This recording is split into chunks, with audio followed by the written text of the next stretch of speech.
गुरुदेव दत्त. श्री गुरुदेव दत्त परब्रह्मणे नमः. अध्याय 49. श्री क्षेत्र गाणगापूरचा महिमा. रत्नाईच्या कुष्ठरोगाचा परिहार. सिद्धमुनींच्या पूज्य चरणकमलांना वंदन करून शिष्य नामधारकांनी त्यांच्या जवळ उत्कंठतेने पृच्छले, हे सिद्धमुनी, श्री नरसिंह सरस्वती गुरूंनी भूतलावावरील अनेक प्रख्यात तीर्थक्षेत्र सोडून गाणगापूर येथे राहण्याचा निर्णय का घेतला? गाणगापूर क्षेत्राचे काय महात्म्य आहे? तेव्हा सिद्धमुनी अतीव संतोषाने गाणगापुराची थोर महिमा विशद करू लागले. हे नामधारका, त्रिमूर्ती अवतारी श्री नरसिंह सरस्वती यती गाणगा ग्रामी राहण्याचे कारण सांगतो. तू लक्षपूर्वक एकदा दीपावलीच्या शुभदिनी शिष्यांना उद्देशून श्री नरसिंह सरस्वती गुरुजी म्हणाले, अरे माझ्या शिष्यांनो, आज दीपावलीचा शुभदिन आहे. तुम्ही साऱ्यांनी आज काशी, प्रयाग व गया क्षेत्रात तीर्थस्नान केले पाहिजे. त्यामुळे आज तुम्ही सतीसूत सहित यात्रेसाठी निर्गमन करावे. श्री गुरूंच्या आदेशाने शिष्य अचंबित झाले. तेव्हा त्यांनी विनम्रतापूर्वक पृच्छले, पूज्य गुरुवर्य, आपल्या अनुज्ञेनुसार आम्ही तीर्थयात्रेसाठी निघतो, पण ही यात्रा दीर्घ समयपर्यंत चालेल. त्यासाठी लागणारी सिद्धता, अनुसरण्याचे विधान, पाळण्याचे आचारविचार व धर्मकार्याविषयी विस्ताराने आम्हाला सांगितले तर मोठे उपकार होतील. शिष्याचे बोलणे ऐकून श्रीगुरू स्मित हास्य करून म्हणाले, अहो शिष्य हो, आम्ही ज्या तीर्थाविषयी बोलतोय ती सारी तीर्थे आपल्या गाणगापुरा जवळचीच आहेत, इतरत्र नाहीत. यात्रेविषयी विनाकारण बेचैन होऊन इतका विचार आणि सिद्धता करण्याची गरज नाही. प्रयासाने यात्रेला निघण्याची आवश्यकता नाही. ही तीर्थे आम्ही तुम्हाला गाणगापुरात दाखवितो, असे सांगून त्यांना अमरच्या संगमावर घेऊन गेले आणि अपार महिमा तथा प्रयाग तीर्थासमान असणारे षटकुलतीर्थ तसेच उत्तर वाहिनी असलेल्या भीमा नदीचे ठिकाण दर्शवून शिष्यांना संबोधिले. हे शिष्यगण हो, भीमा अमरजा या दोन्ही नद्या महाकाव्य काळापासून प्रवाहित होणाऱ्या गंगा यमुना नद्यांसारख्या पवित्र व निर्मळ आहे. म्हणून भीमा अमरजा नद्यांना एक श्रेष्ठ व परम पावनकर अशी मान्यता आहे. उत्तर वाहिनी होऊन वाहणाऱ्या अपार महिमा असणाऱ्या भीमा नदीत स्नान केल्याने अगणित पुण्य मिळते. त्याद्वारे काशी क्षेत्रापेक्षा शताधिक पटीने पुण्य संपादन केले जाऊ शकते. पुढे ह्या दोन्ही नद्यांच्या तीरावर गया क्षेत्राला समतुल्य असणारे अष्टतीर्थ आहे. त्यांचा महिमा जगविख्यात आहे, ते सांगतो. तेव्हा एका शिष्याने श्री गुरूंना पृच्छले, पूजनीय गुरुवर्य, या नदीला अमरजा नदी असे नामाभिधान कसे प्राप्त झाले? तिच्या उत्पत्तीचे स्थान कोणते? तिची ख्याती केव्हापासून प्रसिद्धी झाली? कृपया या सर्व विषयावर प्रकाश टाका आणि आम्हाला संबोधन करा. श्री गुरूंनी त्याची प्रार्थना ऐकली व त्याविषयी जालंधर पुराणात प्रसिद्ध असलेल्या संदर्भाचे विवरण देण्यास प्रारंभ केला. ते म्हणाले, प्रिय शिष्यांनो, पूर्वी जालंधर नामक महादैत्याने साऱ्या देवतांवर विजय प्राप्त करून इंद्राची राजधानी अमरावतीला वश करून घेतले व इंद्रलोकातील समस्त देवांना हाकलून बाहेर काढले. त्यानंतर दैत्यामध्ये अनेकदा युद्धे झाली. या युद्धात काही देवता मरणास पावले. काही उपाय नसल्यामुळे असहाय्य इंद्रदेव शेवटी कैलासाला जाऊन शंकराला शरण गेला. त्यांच्या परिस्थितीविषयी सर्व काही विशद करत शंकराला म्हणाला, ही महादेवा, माझी विनंती ऐका. जालंधर दैत्यांनी आमच्यापैकी काही देवतांचा संहार करून इतर काहींना स्वर्गलोकातून बाहेर हाकलून दिले आहे. स्वामी, जेव्हा आम्ही जालंधरावर आक्रमण करतो तेव्हा आघातामुळे त्यांच्या शरीरावरील रक्ताचे थेंब भूमीवर पडतात. ते भूमीला स्पर्श होताच प्रत्येक थेंबाला एक राक्षस जन्मतात आणि ते राक्षस सर्व लोकात व्याप्त होऊन आमची मारहाण करतात व इतरांना घात करतात. केवळ आपणच या संकटातून आम्हाला वाचविण्यास समर्थ आहात. कृपया आमचे संकट निवारण करून आमचे रक्षण करा. देवतांची दुर्दशा ऐकून महादेव अत्यंत क्रोधित झाले आणि ते त्या दुष्ट राक्षसांचा नायनाट करण्यासाठी त्यांच्या स्थानावरून उठले. तेव्हा इंद्राने शंकराला नमस्कार केला आणि प्रार्थना केली, हे देवा श्री शिवशंकरा, कृपया दानवांच्या विनाशासाठी आणि देवतांच्या रक्षणासाठी हितकर मार्ग सुचवा. तेव्हा प्रसन्न होऊन शंकराने अमृत संजीवनी मंत्राद्वारे अभिमंत्रण करून एक कुंभ इंद्राला दिले आणि त्यातील तीर्थ मृत देवतांना पुनरुज्जीवित करण्यासाठी प्रोक्षण करायला सांगितले. इंद्राने ते अमृत संजीवनी तीर्थ देवतांवर प्रोक्षण केले व तत्काळ ते सर्व जिवंत होऊन सर्व लोकात प्रवेश करते झाले. असेच एकदा इंद्रदेव अमृतकुंभ नेत असताना ते कुंभ घसरून खाली पडले व सर्व अभिमंत्रित जल मोठ्या नदीचे रूप घेऊन वाहू लागले. त्याचेच नाव अमरजा आहे. हेच प्रख्यात जल भीमा नदीत विलीन झाले व प्रयागात गंगा यमुना सरस्वतीचा संगम त्रिवेणी संगमाच्या समतुल्य महानता व लोकप्रियता प्राप्त झाली. या पवित्र क्षेत्री पर्वतकाळात, ग्रहण काळात, सोमवारच्या एकादशीला व अमावास्येला तसेच शास्त्रोक्त पवित्र दिनी स्नान केल्याने अत्यंत पुण्य प्राप्त होते. या नदीत भक्तीने नित्यस्नान केल्याने काल मृत्यूचा भय राहत नाही. अपमृत्यू तर त्याच्याजवळ कधीच येत नाही व त्याला दीर्घायुष्य प्राप्त होते. तसेच स्नान करणारा सर्व दोषबाधेतून मुक्त होऊन धनवंत, आयुष्यवंत देखील होतो. अशा प्रकारे संगमाची अद्भुत महिमा श्रीगुरूंनी शिष्यांना सांगितली. नंतर अमरजा नदीच्या जवळच असलेल्या अश्वत्थ वृक्षाविषयी संबोधन करत म्हणाले, शिष्यगण हो, इथे जवळच कल्पवृक्षासमान असामान्य अश्वत्थ वृक्ष आहे. त्याचे पूजन केल्यास अपार पुण्यफळ मिळते. त्याच अश्वत्थ वृक्षासमोर असलेल्या मनोहर तीर्थात स्नान केल्याने देह कांतीयुक्त होतो. म्हणून तुम्ही सर्व ते तीर्थ आणि समोर असलेल्या अश्वत्थ वृक्षाची निरंतर भक्तिपूर्वक सेवा करा. तुमची सकल मनोकामना पूर्ण होईल. आमच्या वचनावर संशय आणू नका. हे आमचे प्रिय वास्तव्य स्थान असल्यामुळे आम्ही कुठेही न जाता इथेच निरंतर निवास करणार. अश्वत्थ दर्शनाने मुक्ती लाभते. या सर्व कारणास्तव हे क्षेत्र आम्हाला अत्यंत प्रिय आहे. त्यामुळे पुण्यभूमी भरतखंडातील इतर सारे क्षेत्र सोडून आम्ही इथे निरंतर शाश्वत वास करून राहत आहेत. तसेच इथे असणाऱ्या संगमेश्वराची पूजा, प्रदक्षिणा व नमस्काराची विधी तुम्ही मनोभावे आचरावी. त्याची कीर्ती व वैभव श्रीशैलच्या मल्लिकार्जुनाच्या समान आहे. संगमेश्वराप्रीत्यर्थ पूजा प्रदक्षिणा विधी करणाऱ्याला सर्वस्व प्राप्त होते. पुढे अर्ध्या कोसावर वाराणसी नामक एक तीर्थ आहे, जे तिथे जवळ असलेल्या नागेशी गावी उद्भवून या दिशेला आले आहे. याविषयी एक सारस्यकारक आख्यानच आहे, ते तुम्हाला सांगतो. ते केवळ पुराणकालीन आख्यान नसून अर्वाचीन वास्तविक प्रसंग आहे. पूर्वी इथे एक निस्सिम शिवभक्त ब्राह्मण निरंतर धार्मिक अनुष्ठान आचरित शिवध्यानात निरत असे. त्याच्या उपासनेला संतुष्ट होऊन सांब सदाशिव नित्य त्याच्यासमोर प्रकट होऊन त्याला दर्शन भाग्य अनुग्रहित करत होते.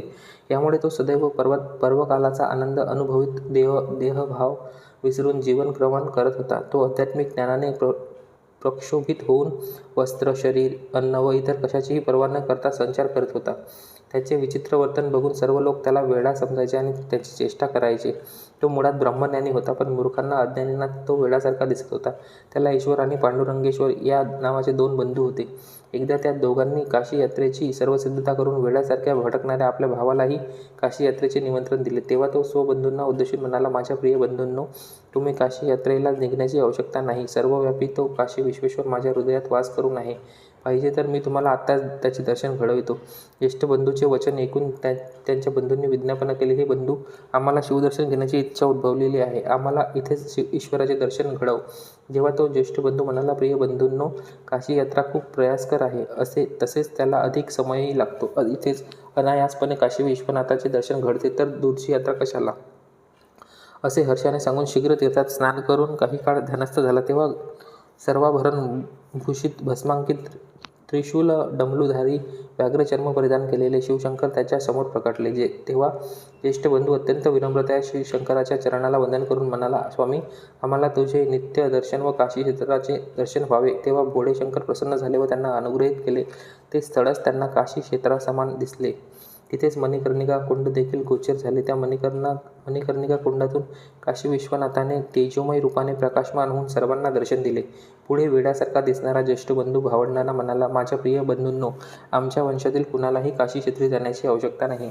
आमच्यासाठी हेच काशी क्षेत्र आहे. महादेवाच्या कृपेने इथेच सर्व काही आहे. हे तुम्हाला पटलेच आहे. या स्थळी तुम्ही सर्व धार्मिक आचरण, यात्राविधी पूर्ण करा. हे स्थळसुद्धा काशी क्षेत्रा एवढे पवित्र आहे, असा महादेवाने निर्देश केला आहे. बंधू हो, यापुढे माझे गाव गोसावी असे समजून या नावानेच माझ्याबरोबर व्यवहार करा. यानंतर तुम्ही दोघे महादेवाच्या आदेशाप्रमाणे इथेच तुमच्या अनुष्ठानाचे आचरण करा. तसेच त्वरित पंढरपूरची यात्रा करून तेथील विख्यात आराध्य दैवत भक्तवत्सल पांडुरंग विठ्ठलाची पूजा करा. तसेच प्रतिवर्ष कार्तिक मासात त्या पवित्र क्षेत्राला भेट द्या. प्रिय शिष्यांनो, या अमरजा नदीच्या उत्तर दिशेला अत्यंत सूक्ष्म आकाराचे मणिकर्णिके समान एक कुंड आहे. काशी क्षेत्री जशी गंगा वाहते तशीच गंगा या कुंडातही वाहते. काशी क्षेत्री दिसणारी सर्व लक्षणे वैशिष्ट्ये इथे सुद्धा दिसून येतात. म्हणून हे संगमस्थान काशी क्षेत्रापेक्षा अधिक पुण्यप्रद आहे. म्हणून सर्वांनी इथे श्रद्धाभक्तीने स्नान, दानादी धार्मिक कर्माचे आचरण करावे. या प्रकारे काशी क्षेत्र इथेच प्रकट झाल्याने हे प्रत्यक्ष काशी क्षेत्र आहे, याविषयी मनी संशय आणू नका. या प्रकारे श्रीगुरूंकडून कथाप्रसंग ऐकून शिष्य अचंबित झाले. पुढे सर्व शिष्यांनी गुरुपदेशानुसार मणिकर्णिकेच्या कुंडात स्नान करून त्यांच्या धर्माचे आचरण केले. नंतर श्रीगुरू शिष्यांना पापविनाशी तीर्थ दाखवून म्हणाले, शिष्यांनो, ज्या प्रकारे वाळक्या गवताला अग्निसंपर्क झाल्यावर ते पूर्णपणे भस्मीभूत होते, त्याच प्रकारे पापविनाशी तीर्थात स्नान केल्याने समस्त पापे भस्म होतात. असे शिष्यांना सांगत असताना त्यांना आठवले की त्यांची पूर्वाश्रमीची सदोहरी रत्नाईच्या पापाचा घडा भरत आला आहे. दोष परिहारात तिला ह्या पापविनाशी तीर्थात स्नानादी कर्म आचरण्यास सांगावे, असा श्रीगुरूंनी विचार केला. तितक्यात पूर्वजन्मीच्या दोषामुळे कुष्ठरोगाने पीडित झालेली रत्नाई तिथे येऊन पोहोचली. तिने भक्तिभावाने श्रीगुरूंना अभिवादन केले. तेव्हा गुरुजी तिला म्हणाले, हे सदोहरी, तुझ्या पूर्वजन्मीचे पाप अगणित आहे. त्या सर्वाचे तू स्मरण कर. त्यावर तिने विनंती केली, गुरुजी, मी अल्पज्ञ मूर्ख आहे. मला हे सुज्ञान व स्मरण कुठून येणार? तुम्ही सर्वार्थयामी सर्वज्ञ आहात, तेव्हा तुम्हीच माझ्या गतजन्मीच्या पापाचे वर्णन करू शकता. कृपया मला त्याविषयी विस्ताराने सांगा. तेव्हा श्री गुरु तिला म्हणाले, हे रत्ने, गतजन्मी तू निर्लक्ष्याने 5 मांजरे मारलीस, त्यामुळे तुला मोठा दोष लागला आहे. त्याशिवाय अनेक पापकर्मे तुझ्या हातून घडली होती. त्याचे परिणामस्वरूप तुला अंगभर श्वेतकुष्ठ झाले आहे, याची जाणीव मात्र तुला नाही. हे ऐकल्यावर रत्नाईने तिचे शरीर नीट निरखून पाहिले. तिच्या शरीरावर पांढरे डाग होते. ते पाहून ती घाबरली व गुरुचरणाला भावोद्वेगाने नमस्कार करून म्हणाली, हे गुरुराज, माझ्यावर कृपा करा. पाप विनाशी तीर्थात स्नान केल्याने भूतकाळातील माझी सर्व पापे धुवून जातील, अशी धारणा घेऊन मी इथे आली आहे. मला तुमचे दर्शन घ्यायचे आहे, कारण माझ्यासाठी तुम्हीच आता एकमेव रक्षणकर्ता आहात. पाप निवारणार्थ मला योग्य उपदेश करा आणि माझा उद्धार करा.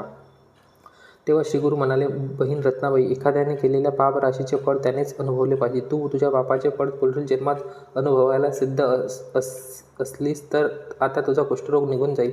तेव्हा ती विनयपूर्वक म्हणाली, स्वामी, मी जन्मोजन्मी अतिशय कष्ट भोगत आहे. माझा दृढ विश्वास आहे की आपल्या दर्शनाने हे सर्व नाश झाले आहे.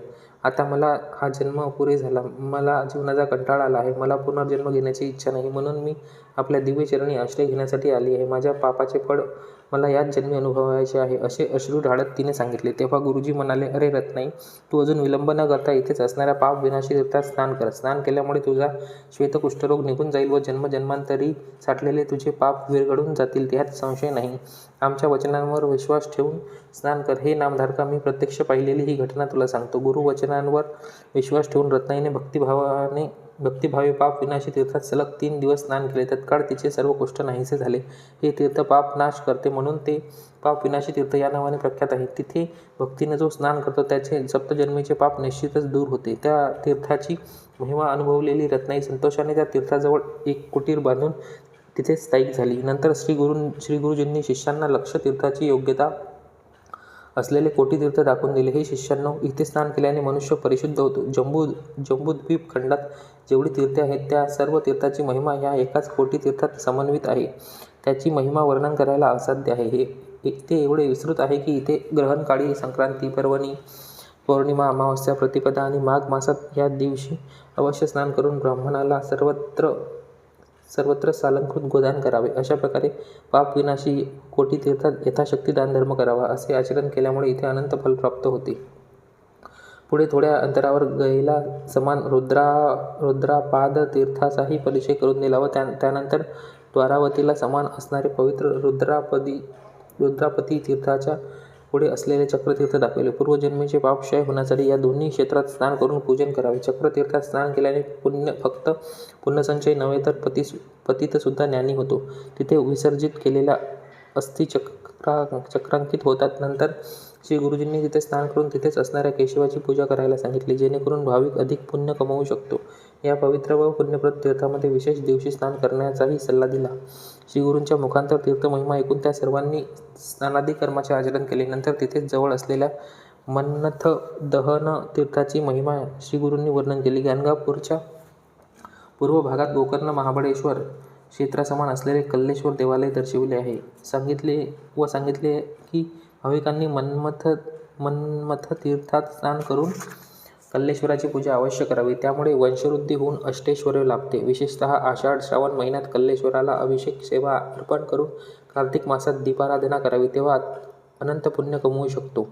या प्रकारे श्री गुरुजींनी अष्टतीर्थाच्या महिमेचे निरूपण केले. ते ऐकून शिष्यांना आनंद झाला. ते श्री गुरुजींना वंदन करीत म्हणाले, सद्गुरुमूर्ती, अंगणातील झाड औषध नव्हे, या उक्तीप्रमाणे आम्हाला इथेच असलेल्या या सर्व तीर्थाची महिमा आजपर्यंत जाणवली नाही. आज आपल्या कृपेने ते सर्व समजले आहे. तुम्ही आम्हाला अनुग्रहित करून शुद्धात्मा केले आहे. सकल तीर्थे आमच्या जवळच असताना आणखी आम्हाला कष्ट करून यात्रेची आवश्यकता काय? दूर असलेल्या क्षेत्राची उगाच का यात्रा करावी? आपण वास्तव केलेले गाणगापूर अत्यंत पवित्र क्षेत्र आहे, असे म्हणून सर्वांनी यात्रेविषयीचा निर्णय बदलला व गुरुपदेशाप्रमाणे तिथेच आचरण केले. नंतर सर्व भक्तांनी मिळून समारंभाची व्यवस्था केली. सर्व त्या उत्सवात भाग घेऊन आनंदित झाले.